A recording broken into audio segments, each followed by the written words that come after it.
I'm thrilled that you found your way to this page because what that means is you're either interested in hosting a group and seeing what that may mean, or you've already made a commitment. And that's really important. This is an opportunity for us with our message focus groups to have people enter into groups sometimes for the first time here at Greenville Oaks for a shorter period of time, but with a topic that's really important and valuable for people's lives that connects with them. So thank you, and I hope that you'll have a good experience over the next 7 weeks. This is a series in our message focus groups. It's called The Gospel According to Luke. And of course, that's the name of the larger book, right? The Gospel According to Luke is the name of the entire book of Luke. But this idea about the Gospel According to Luke is, what is the Gospel according to Luke? What is the good news that Luke has to share that may look different than Matthew and Mark and John tell? There's a uniqueness to this book with an audience with who Luke is that is a good news that is unique that we want to key in on. It's important for us to hear in our culture. And I think we'll create some great conversation in your groups over the next couple of months. So what does gospel mean? Well, gospel is a term that actually the early Christians stole from Caesar and from the Roman Empire at that time, because the gospel, the word is euangelion in the Greek. And euangelion is a term that can be translated as gospel or as good news. And it was often used in that context in the first century as a word that would be used for Roman military victories or conquests, or maybe the birth of a new child that would become Caesar's kid who would come in. Caesar was known as the Son of God at that time in Rome.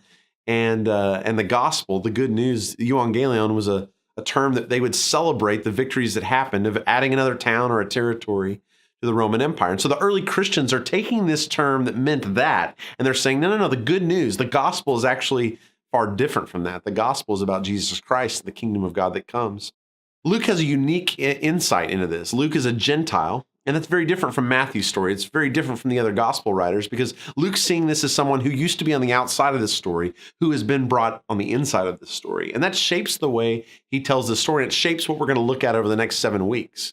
Because as you're going to find out, the good news, the gospel according to Luke, is that those on the outside, those on the margins, are actually included in the kingdom of God. God's call is not just for Jews. It's for it's for us as well, right? We're all Gentiles. Most of us who enter into this, we may have a cultural Jew or two who walks into our church or is maybe studying for the first time. That's great. But for most of us in this study, we realize we were once outsiders, just like Luke. And so we get to be on the inside as well, and we're grateful for that. And we get to share that message with others. So I love Luke's emphasis, and I love what that means. But that's a challenge for a church, because churches develop our own sense of who's inside and who's outside. And so this message and these conversations are going to be really important, because there's going to be people who may be entering into your discussion at a coffee shop or entering into your discussion in your home that may feel like they're on the outside, that may feel like they're not welcome into a church in this season, that may feel like their sin or their stage in life or their socioeconomic status, whatever it may be, may leave them on the outside. And what we're trying to let them know is this church is a church that wants to share the good news that Luke shares as well, which means that outsiders are included in. The last sermon in this series is going to be talking about that. There's bad news about this gospel. There's good news, right? The good news is those who feel like they're on the outside, they get a part on the inside. The bad news is that those who are insiders, the Pharisees, and those who are not inclusive of others, sometimes they find themselves on the outside of the story. So in the last week, we're going to key in on kind of the point of that, which you're going to know ahead of time.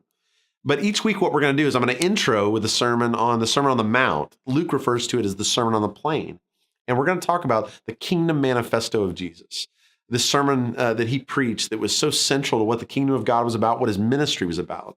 So we'll tell a story about that. We'll talk about discipleship and a testimony from one of our members that will talk about how the Sermon on the Mount, the Sermon on the Plain, this information from Jesus has shaped their lives, putting it into practice. And then for 5 weeks, we're going to take a look at 5 different stories of Jesus, including someone who was on the outside in that culture and bringing them into the kingdom of God, inviting them in, giving them a space and a place. And I think that's good news for all of us who feel like we're on the outside. It's a challenge, though. And that's where week 7 comes back to, is the parable of the feast, which is this story about really those who are on the inside are invited in, and they say, well, I've got other things to attend to. And so they invite people from the highways and the byways. And it's a story that really is a parable, a side door story, right? That kind of gets at the point that Jesus is making, and that Luke's certainly making in this series about the good news, the gospel. So I'm really excited about the next 7 weeks, excited to bring these messages along. And you're a huge help to teasing out and having conversation about what the implications are about the good news messages that Luke shares, that I'll share, and to really take that into people's lives with the questions that they have today. So I'm grateful for your leadership. I'm grateful for your willingness to reach out to people around you.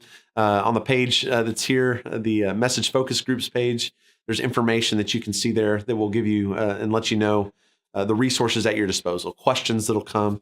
And each week I'll be doing a shortened version of the message, a Facebook Live video that'll be available on that page. It's also available on my Facebook page. You can find it there so that you can show that for those that may be serving in our different ministries and didn't hear the sermon, or for people who aren't a part of our church so they can get a sense of and not feel like they're on the outside. That's the whole point of the message, right?